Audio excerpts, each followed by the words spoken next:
keď som si spomenul, že si tu, nemohol som spať. Diana, zdravím vás. Prišli sme ťa všetci podporiť a ukázať ti, že nie si sama. Máme už dosť podpisov na to, aby sa veci pohli.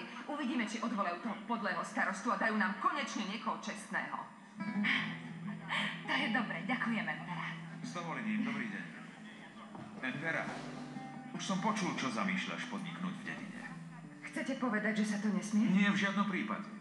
Do Soplavienta som prišiel so zámerom, aby som vyriešil súdne nezrovnalosti a presne to aj mienim urobiť. Dobre, prokuratúra nám už poslala všetko potrebné na to, aby sme odobrali Dianine otlačky a s týmto dôkazom môžeme konečne dokázať, či Diana strieľala zo zbrane alebo nie. To nie je treba. Diana nestrieľala, môžem to dokázať. Budete prítomní pri odoberaní otlačkov.